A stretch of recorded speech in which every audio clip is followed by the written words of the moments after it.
I think from the European Union side, we acknowledge that we have been emitting a lot more than many developing countries over the past.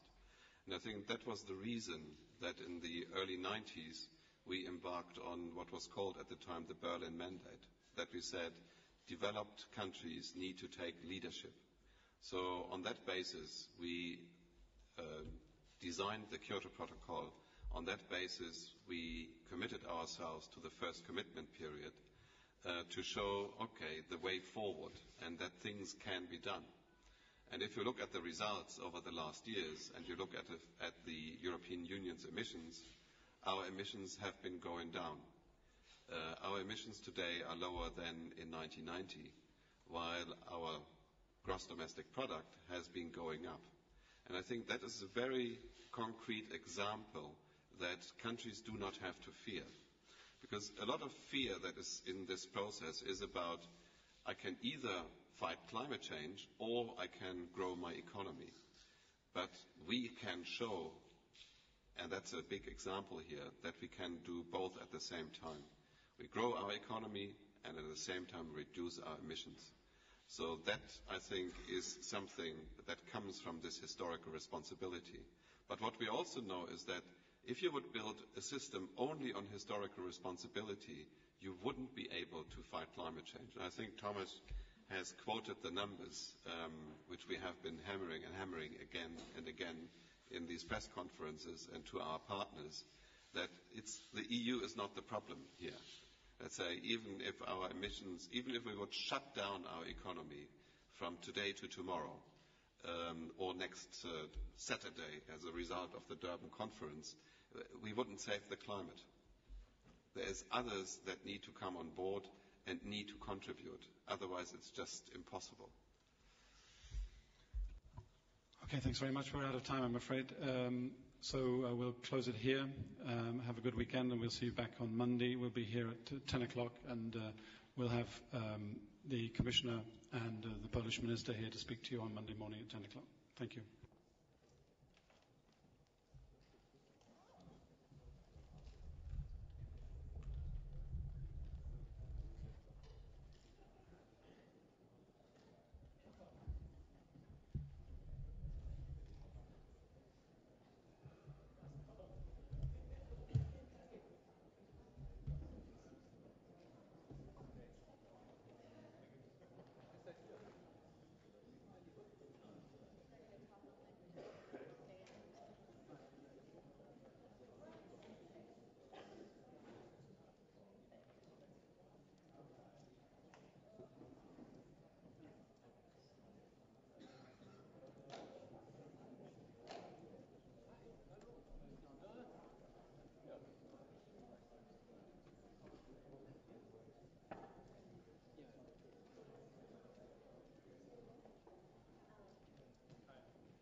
Welcome.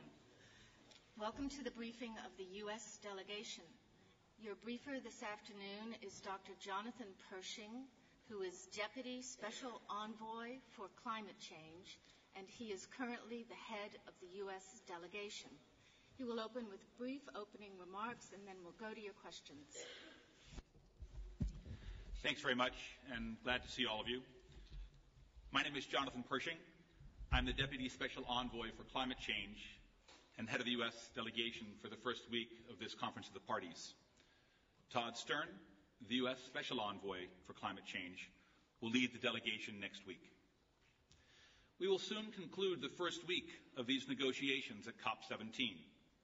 And so before I take your questions, let me provide a few brief comments on the progress that's been made and the direction we anticipate for discussions next week. First, let me thank the South African presidency. It's done a huge amount of work this week. They've been holding multiple consultations covering key issues under discussion.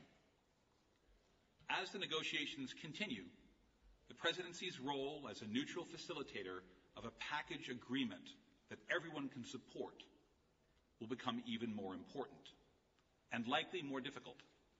Hard issues are always reserved for the end of the meeting for ministerial consideration. As we close this first week of the COP, parties are moving through a very full agenda in a quite workmanlike manner, and we are making progress. Of course, there are still areas of disagreement. The parties are working to streamline draft text and coordinating with facilitators to produce a draft document from which we can continue our work next week. And there's still quite a lot of work to be done. For the United States, our priority is to make fully operational each of the key elements we agreed to in Cancun, including technology, adaptation, finance, and transparency.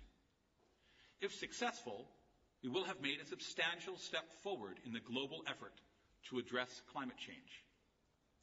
And I say a global effort because Cancun truly was a global effort. The world came together and agreed on a major step forward in tackling this problem. The targets and actions affirmed in Cancun cover all major economies, representing more than 80% of global greenhouse gases. Pledges made in Cancun will yield significant reductions in emissions and address the impacts of the climate change we cannot avoid.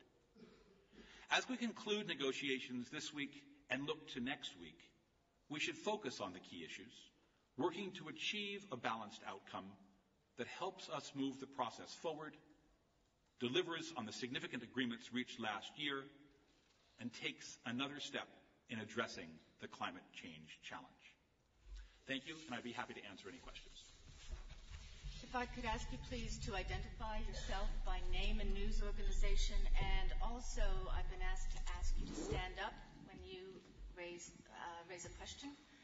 And let's see. We'll start on this side of the room, and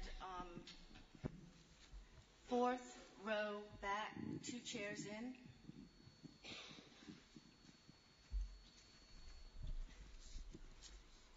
Thanks. Me? Hi, thank you. Lisa Friedman from Climate Wire. You probably talked about this morning, and I'm sorry I just got in, but can you talk about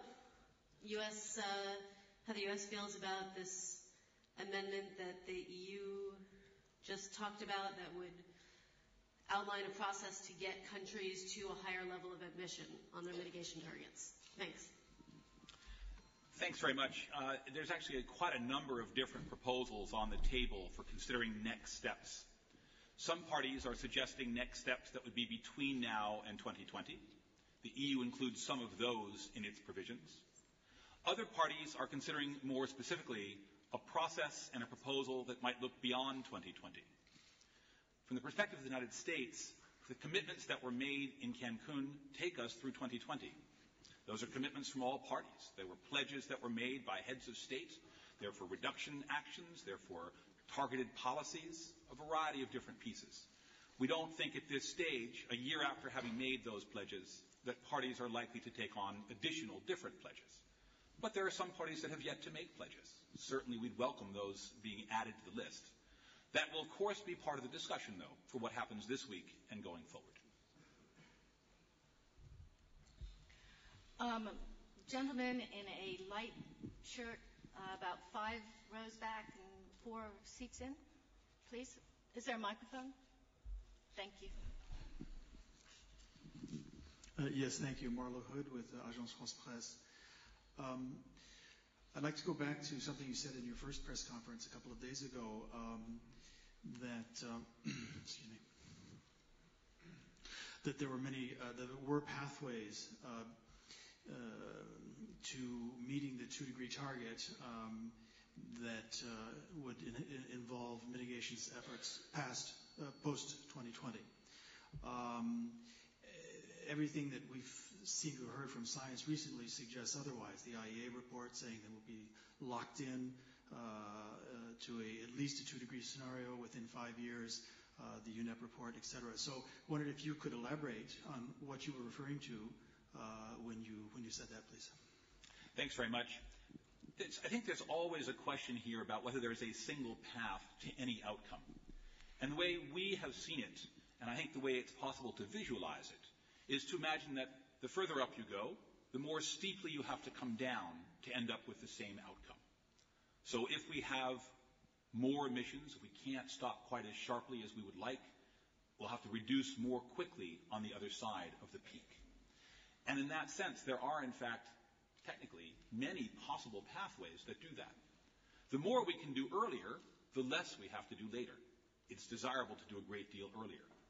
But one has to marry a politically pragmatic outcome with a scientifically important conclusion. If you demand more than the politics can deliver, you don't succeed. And looking for that perfect solution is part of a process of negotiation. But there is no single pathway that one could adopt and know that that was the only approach. There are many, many options. We have a question on this side of the room. 5th row back, a gentleman in a light shirt, please, if there's a microphone. Thank you.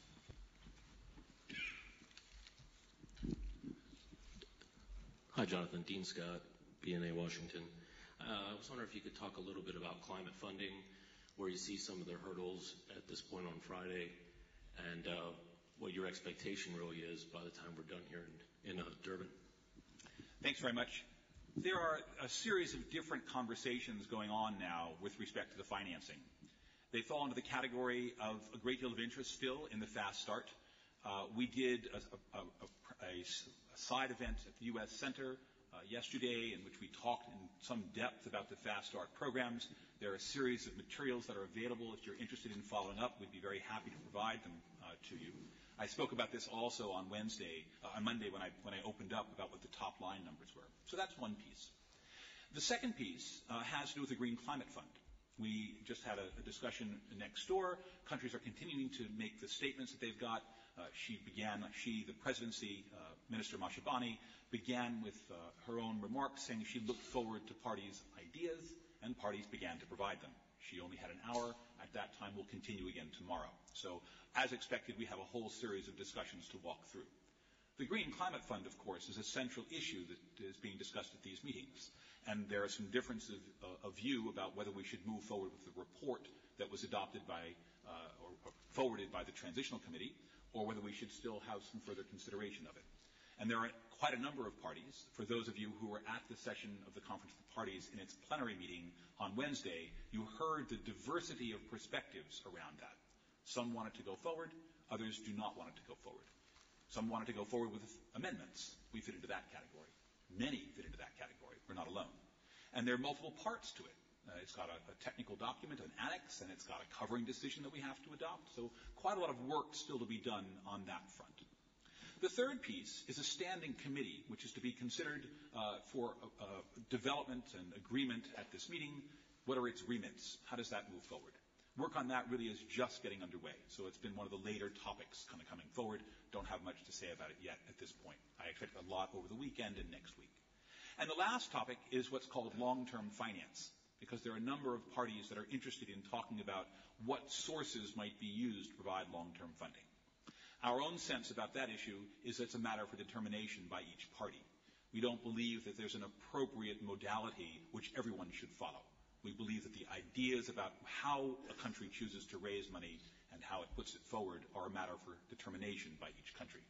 We do note that we are very interested in finding ways to leverage private capital. From our perspective, the notion that that will be a huge part of what is mobilized seems to be not quite self-evident, but pretty much. One really wants to use those resources as much as possible and use the public funds to leverage those where one can. Thanks. We'll go to this side of the room. Let's see. Fifth row back, two gentlemen with another light shirt on. Do we have a microphone, please? Thanks very much. Alex Morales with Bloomberg News. Dr. Pershing, I was wondering if you could tell us what discussions you've had with the EU about their notion of a roadmap leading to a binding deal by 2015, what sort of accommodation there might be from the US on that side, and what would be your conditions on signing up to anything like that? Thanks very much. It's interesting, as a negotiator, one never talks about conditions. That's not the language that we use. We talk about interests, we talk about concerns. At this particular point, we have not at this meeting had a conversation with them to focus on that question. We've met with them a number of times. We've talked about a variety of issues. The specifics of a 2015 date were not the focus of our discussion. It's come up, but it's not been something we've sought to try to resolve. There are a number of elements, though, to that conversation that are probably relevant.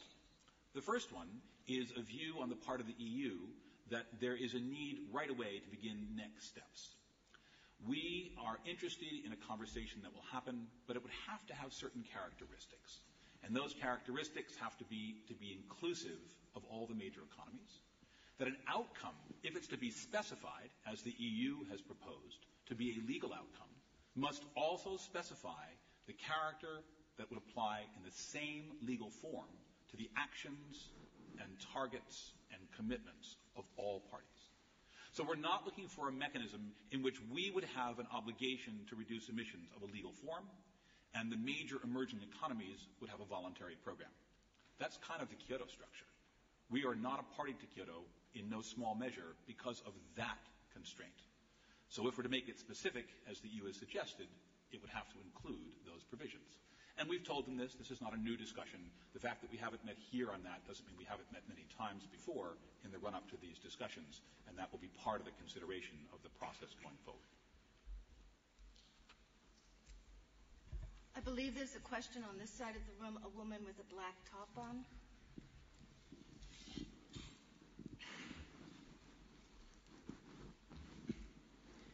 Dr. Pershing, Palita Clark from the Financial Times.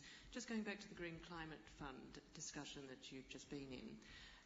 When you mentioned that you would like the TC report to go forward, but with amendments, could you outline specifically which amendments those might be, or what are the most important from the US point of view? And if they're not brought forward, will you in fact oppose the report being adopted? Thanks very much. At the moment, I think that there's a whole set of discussions that are underway, so it's premature to talk about how it goes forward. We're into consultations about what happens with that. The kinds of concerns that we have fall into three different baskets. One is a basket of inconsistencies in the report, and we think those should be fixed. The second is a basket in which there's a question about the relationship between this new board and the fund and the Conference of the Parties. And we think that should be properly addressed so there's an independent process. And the third has to do with what are the arrangements during the period before we have a permanent home for the board and the fund. In all of those areas, there are decisions to be taken. We think those need to be taken the right way in order for us to move this forward. That's a negotiation that we're in the midst of, and we certainly have high hopes that we'll conclude that here in Durban.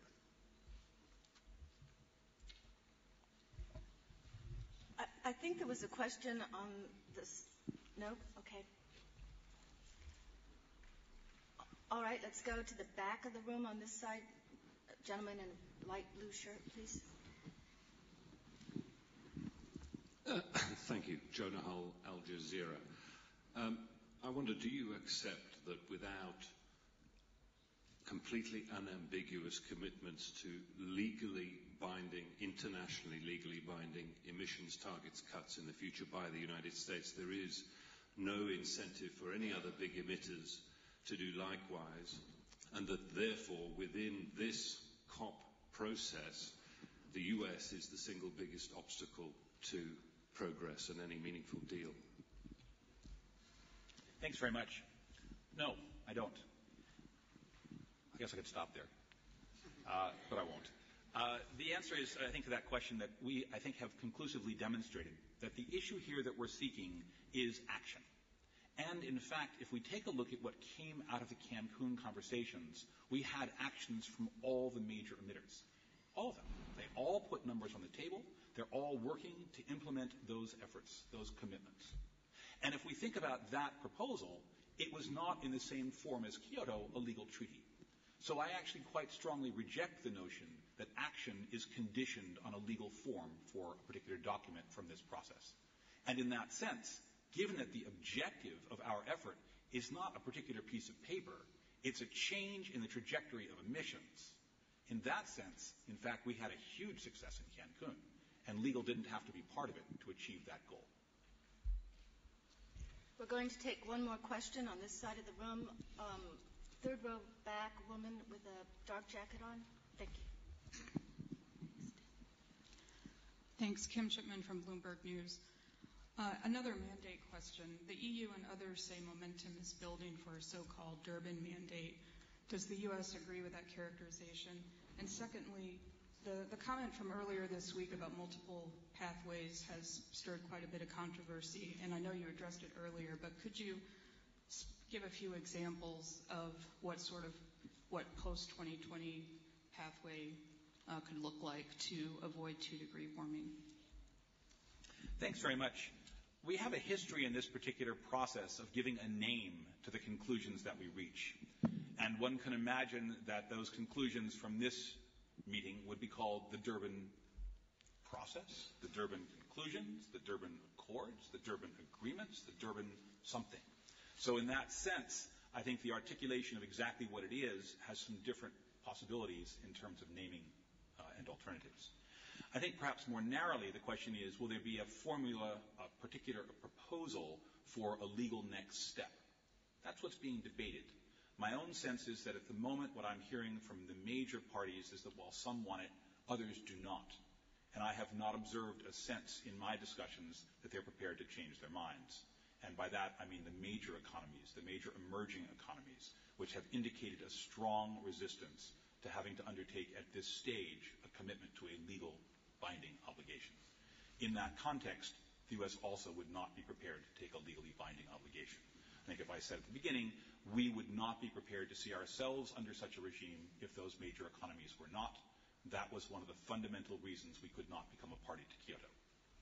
Your second question about the multiple pathways, the kinds of things that people are looking at would be a more aggressive improvement in energy efficiency, a more rapid penetration of renewable technology, a more quick adoption of capture and storage from existing coal or power plants that are run by fossil fuels, a series of policies that would rapidly address the rate of deforestation.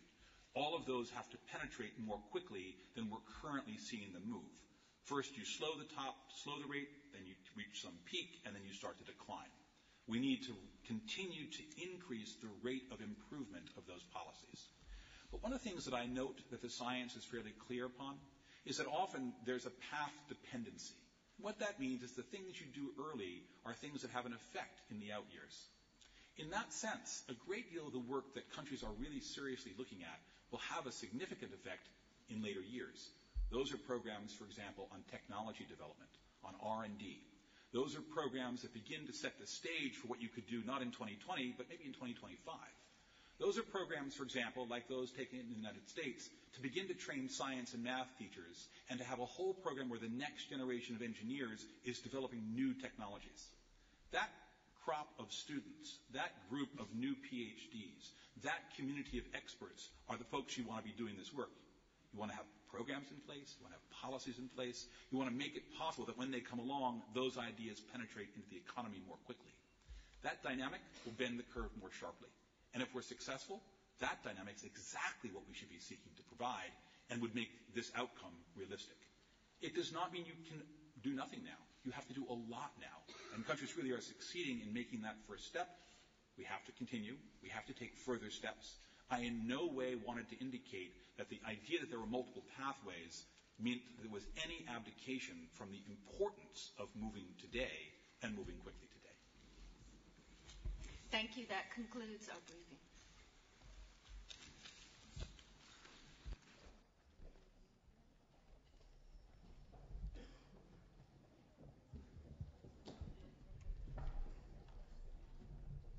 Different from those processes in terms of giving of the concerns and requests by civil society.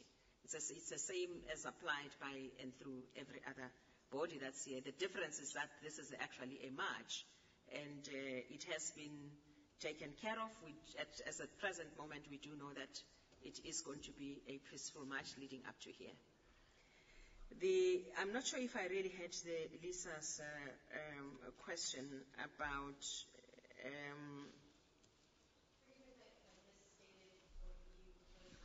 yes, the EU proposal. I would like to really indicate that there is a proposal by EU. I said 2 days ago or 3 days ago in this press conference that proposal that has been put on the table, South Africa is aware of, the African continent is aware of. There are other proposals by the African continent, by the G77 plus China, and all those proposals are the ones that have been put on table for discussion by various parties. We cannot say at this point in time that we'll end up taking this one and not that particular one. It may well be that we end up with putting our heads together, coming up with some synergies between all those proposals. It may well be that we, as negotiators go on, they get to understand any of a single of those proposals as the one that will work. But yes, we have listened to it, we have looked at it. We will engage based on what we have as well as our proposals as well. Thank you. The LDC of yesterday, we should recall that the LDCs, as we always say, are in a very, very dire situation. To the LDC's matter of climate change, the fact that the sea levels are rising on a continuous basis, much higher every day, is indeed very, very serious. And we are very concerned as well as the South Africa, but also as the African continent, about the situation where the LDCs, including the OASIS, by the way. From our point of view, we are still at the same level of understanding in as far as the KP issues are concerned, in as far as the need for us to find a clear process towards the coming up with a legal regime, and in other words, starting that discussion on the form here in Durban, but also on the operationalization of the Cancun decisions, including the fund. Where there may be any other difference, we are not aware of. I think that we do share the position as alluded to, as I stated right now. Thank you. Thank you very much, Chairperson. Minister Molewa. When we speak of forests, we declare them both plantations and indigenous forests, as we have in KwaZulu-Natal, Mpumalanga, Eastern Cape. We speak about natural forests growing naturally without direct intervention, and we also refer to plantations. Thank you. Okay, the lady right in the front. Any other question before we close? And thank you. I just want to ask again from the Minister of Agriculture, how do you regard plantations? Are we expanding them? Do we see them as carbon sinks? Or are we going to eradicate them? Do they create jobs? I just want to find out in the agriculture sector, how are they regarded? Okay, the gentleman in front. My name is Colin Limawan. Mawadi from the SABC. I just needed to hear a word on drought, because when we talk deforestation, sometimes people look at the rainfall patterns, but Africa suffers the most when it comes to drought, not only with reference to the Horn of Africa, but even in Limpopo. Memulewa comes from the Northwest Province. She was MEC for Agriculture. She knows the concerns about drought. Even Tina knows well about the Northern Cape.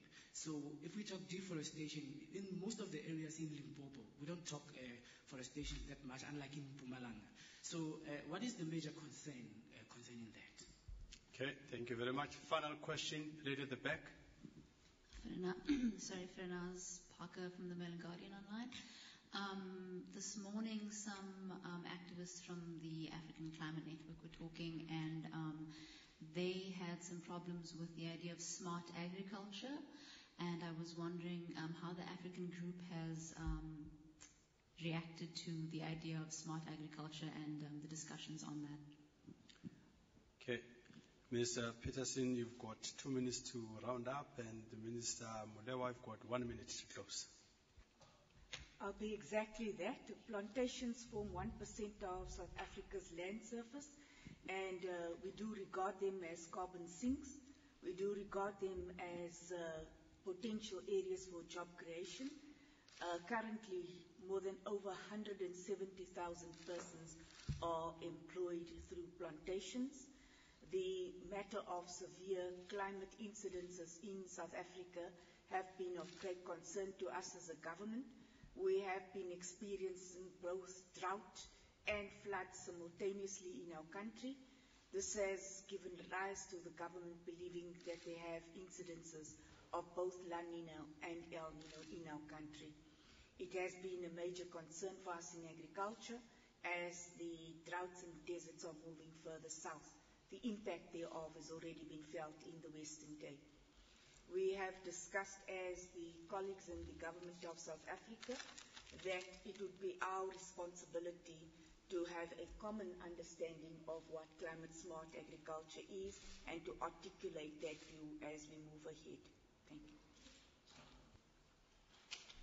But just to add that in the statement you note that we are saying the climate smart agriculture proposal and request that came from the ministers of agriculture on the continent was tabled at the meeting of agriculture ministers on environment in Mali, which sat almost 2 days after the South African Ministers of Agriculture meeting.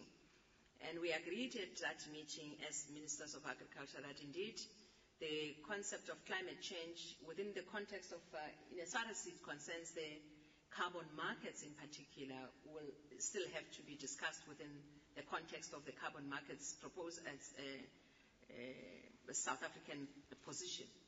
However, we need to be very, very clear that we want our agricultural sector to thrive on the continent, and therefore the adaptation in agriculture has to find some support in the text itself, especially as far as it concerns adaptation, agricultural adaptation.